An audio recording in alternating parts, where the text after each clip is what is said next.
বলে যা চাচা হাতে ছিল চুরি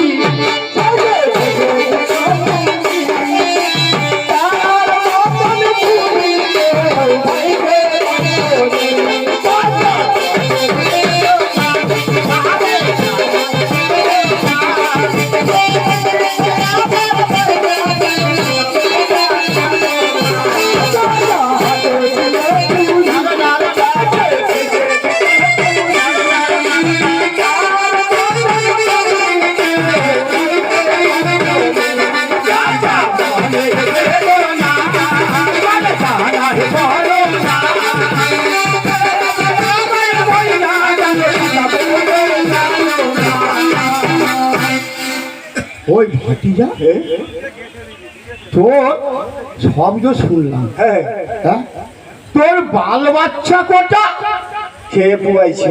তোর বাল বাচ্চা কটা রয়েছে এটাও বলতে? হ্যাঁ ওইটাও বল নাকি শুনি। শোন চাচা, হ্যাঁ চাচা চাই চাই ছেলে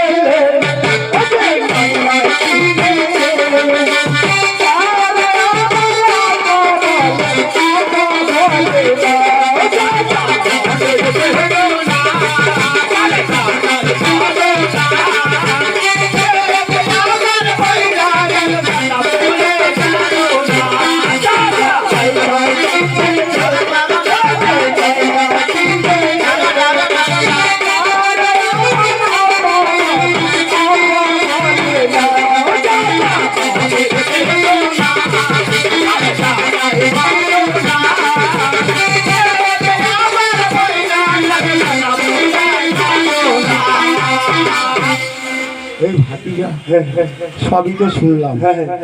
তুই সব দুঃখ সব ভুলে যা। ভুলে গেছি। তুই নেড়ুকে এক্ষুনি কি কোথা দিয়েছিস? দক্ষিণ পাঠাতে বাণিজ্য করতে যাওয়ার জন্য বেলা অবসান হয়ে যাচ্ছে। আমাদের ইষ্ট দেবতাকে স্মরণ করে নে। তাড়াতাড়ি বেরিয়েছ।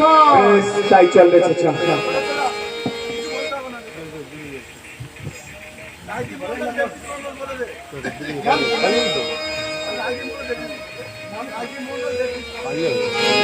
রাজীব মন্ডল আর দেবদী মন্ডল দুইজনে দুই বাঙালকে 20 টাকা করে পুরস্কার বলল। ওদের জন্য সবাই মিলে একটা জোরে হাততালি।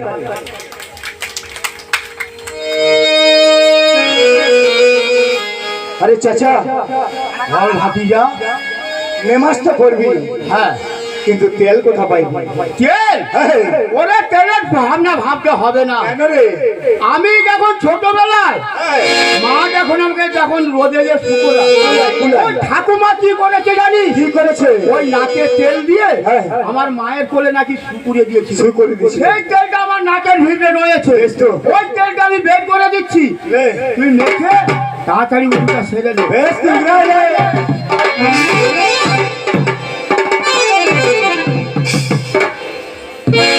আরে চাচা বল করবি, কিন্তু পানি কোথা পাইবি? পানি? পানির চিন্তা করতে হবে না। আমরা যে 20 সালে মক্কা গিয়েছিলাম, ওই পেটের মধ্যে পানি রয়েছে। সেই পানি উগড়ায় এলে, ওই পানিটাকে আমরা উগড়ায় এলে, আমরা উজু সেরে এলে, আমি ইষ্ট দেবতাকে স্মরণ করে আমরা বেরিয়েছি।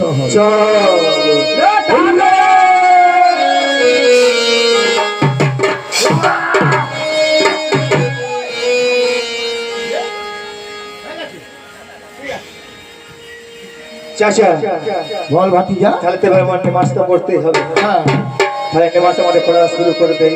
হ্যাঁ। আল্লাহ